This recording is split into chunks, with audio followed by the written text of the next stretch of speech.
Artists rise up, the collective lawsuit against the system. The death of Yu Menglong sent shockwaves through China, opening a Pandora's box filled with the Chinese Communist Party's countless crimes and the dark, filthy secrets buried deep within mainland China's entertainment industry.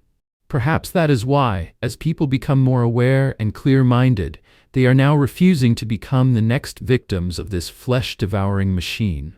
And since then, a series of remarkable developments has begun to unfold.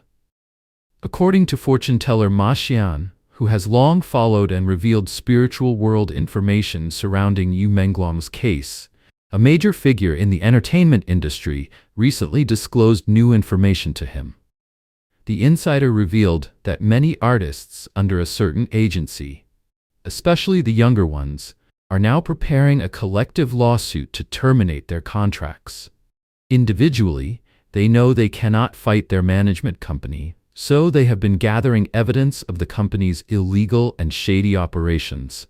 Together, they are preparing to go public, to expose everything at once. When the action begins, they plan to refuse all external collaborations with the company and at the same time issue a public declaration. I am not depressed, nor will I accidentally fall from a building after drinking. Such a statement is a break-the-boats move. There is no turning back. Right now, through this collective lawsuit, they are questioning whether the company's activities are illegal or non-compliant, using that as a basis for contract termination. After more than 80 days since Yu Menglong's tragic death, they have finally realized the truth. They now clearly understand what kind of company they had signed with. Many are considering canceling all partnerships, shows, and events with that company, even if it means losing money. And they will make their own statements. I will not take my own life. I have no history of mental illness or depression. I have no bad habits, and I will not fall from a building after drinking. If this is true, it would be a welcome sign. At least the artists could temporarily escape the danger that has already claimed so many lives. And frankly, they should all thank Yu Menglong, because this is something he exchanged his own life for. Spiritual mediums have said that Yu Menglong remains deeply worried that other artists might continue to suffer. That is why he has been reaching out through various mediums to deliver messages, selflessly trying to protect others even after death. The Taiwanese psychic Andromedan spirit whisperer relayed his words like this: "Many people before me were hurt just like I was. There's no way to reverse it or save them now. But without these events accumulating, no one would ever awaken. Before, you thought these people were simply unlucky to die. Now you know, they were all murdered, including me. So many died, yet no one questioned it, until me." Yu continued, "I know there may be one or two, perhaps even 2 or 3, who will die after me. It grieves me deeply, but I cannot stop it. We are not allowed to directly interfere in human affairs. What I can do is speak through Miss Andromedan's spirit whisper, or through other psychic friends, to help deliver the message. Only by gathering everyone's light can we illuminate the darkness. Only then will those who were meant to be sacrificed have a chance to live. That is why I have been striving so hard to communicate through mediums." These are the words spoken by the psychic Andromedan spirit whisperer on her YouTube channel. She said that Yu Menglong's spirit had contacted her and delivered the message in this way. It's deeply moving. Even after his death, he still cares about and worries for the lives of others. Before we move on, I just want to share something real quick. YouTube hasn't been recommending our channel much lately, so if you've made it this far, drop this icon in the comments. It really helps us beat the algorithm. You can also find it in the description below if you want to copy it easily. Together, we can get past the censorship and let more people see the truth. 500 wronged souls at Beijing's 798 Art Museum finally freed from the CCP.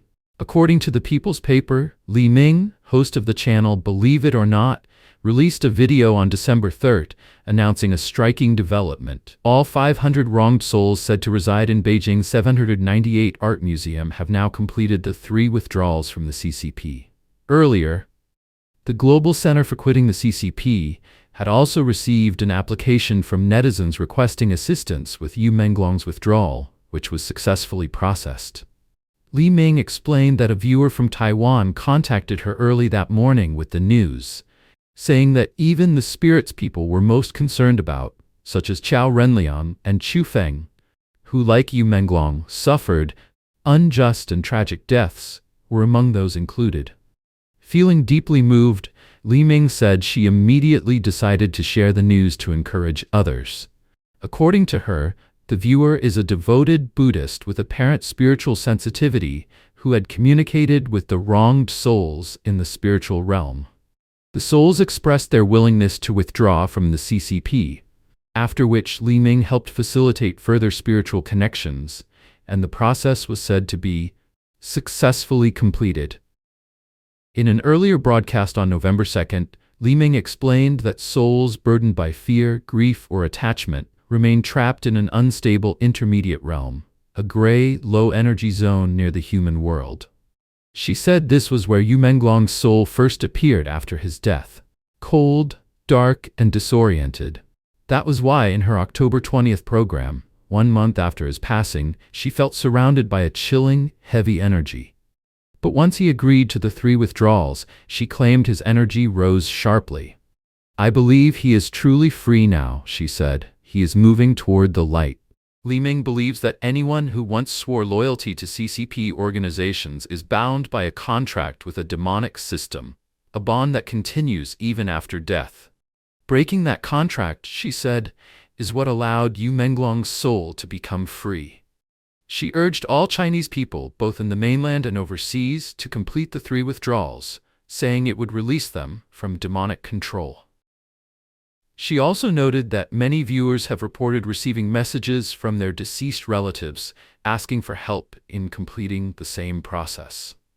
Supporters seeking justice for Yu Menglong say he has become a true hero, someone who left this world but ignited a lasting fire in countless hearts. As we have repeatedly reported, we would like to remind all viewers, especially those of Chinese nationality, who have ever joined the Chinese Communist Party or its affiliated organizations, such as the Young Pioneers or the Communist Youth League, to promptly make their withdrawal.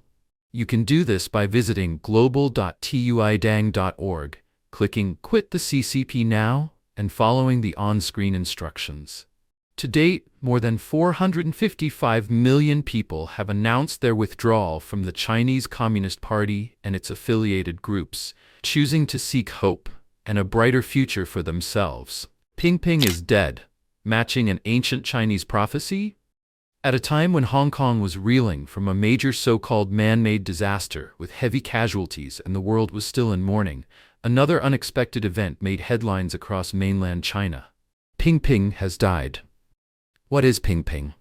Pingping, regarded as the world's longest-living crested ibis in China, passed away at the age of 39 on Monday, December 1st, Beijing time. This rare bird is classified as a Class 1 protected animal under China's National Key Protected Wild Animals list.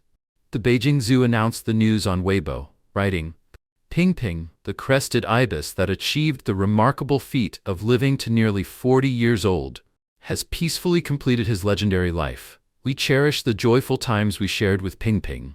May he rest in peace." But why did the death of a single bird cause such a stir across China?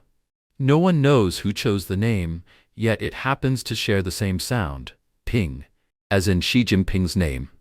Even more striking, Pingping was born in Shanxi province, later discovered by bird expert Liu Yinzheng, who brought him to Beijing for breeding. Coincidentally, Shanxi is also Xi Jinping's birthplace. According to the Beijing News, on April 9, 2023, Pingping celebrated his 37th birthday, and the report noted that, when converted to human years, the bird would be over 120 years old. Does that number ring a bell?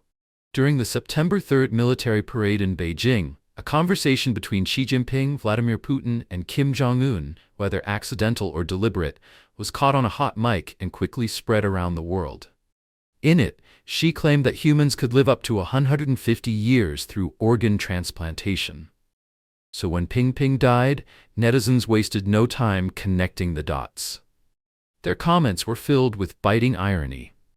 Didn't live to 150 years old, only 120. The organ transplant failed, what a pity. Or, Pingping finally left, maybe that's what most Chinese people really feel. And, the authorities should hold a memorial service for Pingping. Some even confessed they didn't get it at first. I thought it was good news from heaven. Turns out it's about a bird. Why not that Ping? Everyone might understand what the mainland internet was hinting at. Perhaps this is the wish most deeply buried in the hearts of ordinary Chinese people today. For a leader like that, isn't it a failure? He still sits in power while dreaming of living to 150 years old. It may sound like a joke, but behind the laughter lies something much darker. The crested ibis Pingping from Shanxi was a white bird, and in the Chinese famous folk prophecy book Tui Bei Tu, there is a passage that foretells. Above the valley between two mountain peaks, 4 black birds fly across one after another. A white bird crashes to death halfway up the right mountain. Beneath the drawing is a line of text that reads, "The white feathered bird crashed to death on this side of the mountain." Now, the white bird from Shanxi, the crested ibis Pingping, has died. Could this be a symbolic reflection of the Chinese Communist Party and its leader? What do you think? Share your thoughts in the comments. We'd love to hear your perspective. If you found this analysis valuable, don't forget to like, share, and subscribe so you won't miss what's coming next. Thanks for watching, and we'll see you in the next episode.